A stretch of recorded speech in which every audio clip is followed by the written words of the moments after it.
And now, Lord Starfish's epic tale of epic proportions. Kasumi's epic quest. A My Little Pony and Minecraft crossover. Chapter 6. The truth is revealed! D. Ian, this is it. The final chapter in which all your questions will be explained at last. Why is Kasumi such a weirdo? Why is the world itself so utterly nuts? What do the books want with Kasumi's father? Why is this listed as a My Little Pony fanfic when there are so many other references in this story that have gotten so much more screen time? Why are there sentient evil books in the first place?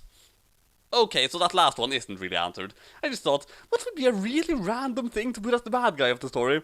And the answer I came up with was sentient books. Well, anyway, epic conclusion time. I am impressed you managed to get around all of our ingenious traps, the book said. I thought for sure using your father's magic would allow us to stop you long ago. Well, you forgot to account for one thing, Kasumi said. Me, Kyoshi, and Steve were all guided by the power of stuff that starts with the letter B. What? Kasumi and the book leader were dramatically circling each other, while Kasumi's dad was hanging unconscious, hooked up to the book's evil magic draining device. Kasumi explained, Well, we all had our brains and bravery. I had my bag, Kyoshi had his bow, Steve had his blade of diamonds. But there is one much more important B that I have not even dared to speak out loud, because you might catch on and do something about it if I did. But by now, I don't see how it can hurt me, so... Kasumi ranted like a painfully non-genre savvy villain, even though she's the hero of the story. The book was immediately preparing to think of a way to use this unknown element against her. The final B is... my buns with my father! Kasumi dramatically finished. What? But Mayor Discord has been chained up to my magic draining device the whole time. How could he have helped you in any way? Clever planning mostly. I mean, he did give me the bag that holds everything. And I'm pretty sure the random shit wasn't your idea, Kasumi said. Random shit? So that's what happened to the massive army of evil dudes we had planted under the mountain. We had planned for them to ambush and brutally murder all of you while you were under the effect of our anti-everything spell. The book exposited. Yeah, well, you probably should have used that anti-everything spell on this castle instead, Kasumi said. Oh, but we have. Haven't you noticed how you couldn't pull Discord out of your bag that holds everything? That was because we had placed an anti-everything spell on him. The book exposited some more. Yeah, I figured as much. Still though, by leaving the rest of the castle unguarded, you have left yourself wide open for my secret ultimate weapon, Kasumi said. Secret ultimate weapon? Oh, please.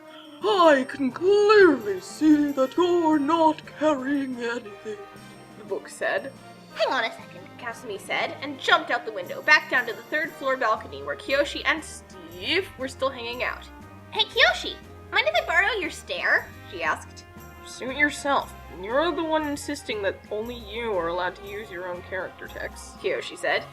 Thanks, Kasumi said before jetpacking her way back up to the 7th floor again and giving the book an Are you fucking kidding me? Look. Did you just forget, while formulating that sentence, that we were discussing my bag that holds everything? Of course I have a secret ultimate weapon in my bag, Kasumi said. Then the book leader stole Kasumi's bag. Oh no! Now I can't use my secret ultimate weapon! Kasumi screamed uber loudly as the book laughed. Indeed. What's more, now I can do this, the book said, and pulled out a potion that would make him 10 times bigger and more powerful and agile and so on and so forth. And only then did Kasumi notice exactly who it was she was up against. No! You can't be! She said in horror as the book took off his completely gray and nondescript dust cover, which had so far concealed his true identity. Indeed, it is I, the complete dictionary of everything ever. Fear my massive page count and weight. the dictionary said as he drank the potion and became 10 times bigger and more powerful and more agile and so on and so forth. Oh, and it also gave him arms and legs. So that was also kinda inconvenient for Kasumi. He was holding on tight to Kasumi's bag still. So then she ran over to the window she had jumped in and out of several times by now and called to Kiyoshi and Steve. Hey guys! This douchebag book just stole my bag! Can you lend me your weapons? Hey, Said Steve, and threw his diamond sword straight at Kasumi, failing to account for the fact that this could very easily lead to her becoming severely injured or possibly dead. Thankfully, his aim was terrible, so the sword flew right past her and somehow went into the throne room, flew through the air, and stabbed the dictionary in the little toe. Kiyoshi, on the other hand, took a more careful and calculated approach to lending Kasumi his weapon.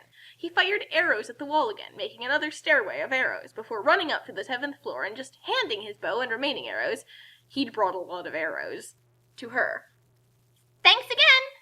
Kasumi said, before then running over to the dictionary, who was still freaking out over the pain in his toe, and pulled the diamond sword out of said toe. She then prepared to fight by dual-wielding weapons, with a diamond sword in one hand and Kiyoshi's bow in the other. Sadly, she failed to account for the fact that she needed both hands to use the bow, so that was kinda a stupid idea. The dictionary then proceeded to smack her into the wall. ha ha ha! Behold my amazing power that I stole from Discord. The dictionary said as he flipped through his pages till he reached the entry on the ring wraiths from the Lord of the Rings and had them all materialize in the throne room. Kasumi, however, was unimpressed. You already did this when we were in the Minecraft world, remember? Yeah, and when I last checked, you were powerless in that situation. The dictionary said. Point! Kasumi said, and started running around screaming with the 9 ring wraiths chasing her. Thankfully, they seemed to have a distinctly one-track mind when it came to this sort of thing, because really, with 9 of them and 1 of her, it would have been very easy for them to cut her off. But no, all of them stayed behind her and tried to catch up to her that way. And Kasumi was running stupidly fast. Wait, this isn't really getting us anywhere, is it? Kasumi said, and then she checked the diamond sword a bit more carefully and found that it had the Smite enchant on it, which would probably make it very effective against ring wraiths. So she stopped and turned around to face them. Surrender the ring! The Witch King said. I don't really have any rings. I have a necklace, though. It's really pretty. Do you want it? Kasumi said, distracting the Witch King's attention with a plan devised through flawless logic, trademark, giving her the chance to walk up to him and stab him to death. Or whatever you call it when an undead being is destroyed. While he was admiring the pretty necklace she had pointed out that she had. The rest of the ring wraiths then freaked out because their leader was dead or something, and so they all committed seppuku, and also died or something along those lines. Right. Now that I have defeated your ring wraiths, give me back my bag! Kasumi demanded. No, why would I do that? The dictionary said as he summoned a nonillion orcs. See, why couldn't you just have demanded $100 nonillion in exchange for that instead? At least that's actually a number. I couldn't pay the ransom of $100 zillion because what even is that anyway? Kasumi said. The dictionary gave her an Are you fucking kidding me? look before saying, I never intended to free Discord anyway, which is why I made a demand even you couldn't meet. Gasp! Kasumi said. You diabolical, She clenched her fists.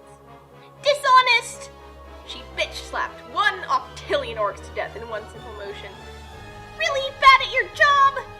She trampled the floor so hard that it started to crumble, and yet another octillion orcs fell to their depths because the floor beneath them gave way.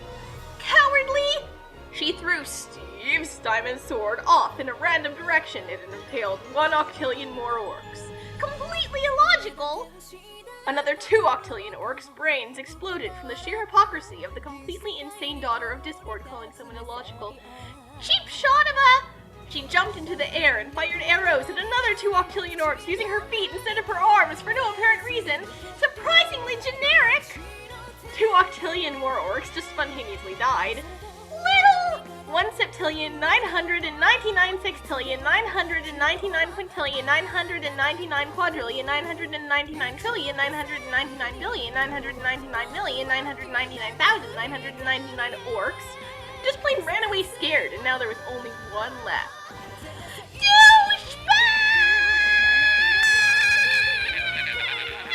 She yelled louder than she had ever yelled anything before, and the one remaining orc went deaf, but charged at her anyway. Kasumi, too, charged towards the dictionary, punching the last remaining orc straight into the evil magic-stealing machine her father was connected to, causing it to explode and also waking Mayor Discord up from his unconscious state.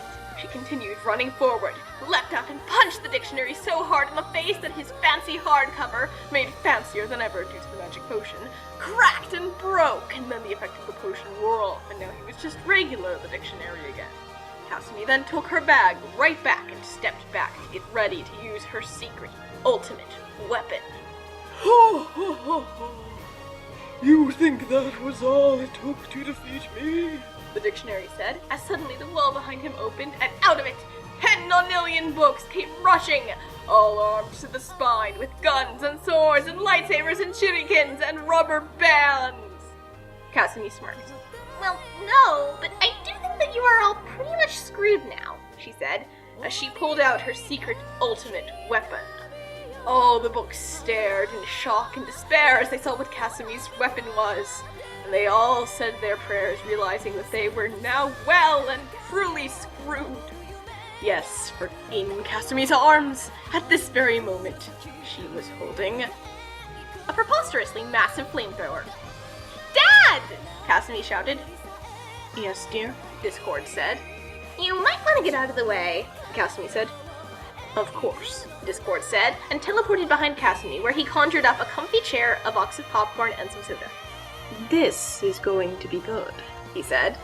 Kasumi then pulled the trigger on her preposterously massive flamethrower, engulfing the entire throne room in fire, except for the spot where she and Discord were. Discord used his reality warping powers to make that one part of the room pleasantly cool instead.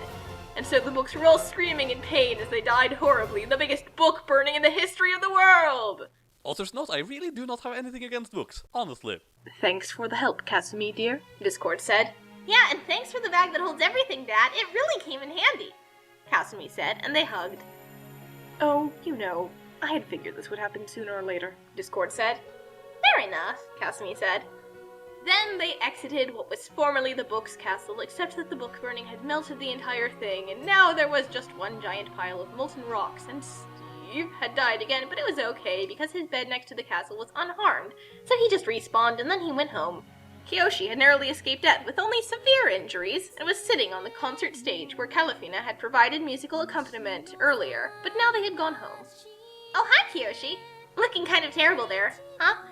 Here, have a Band-Aid, Kasumi said, and threw him a Band-Aid, and then he went home. Huh. What an ungrateful douchebag, Kasumi said, and then they went home.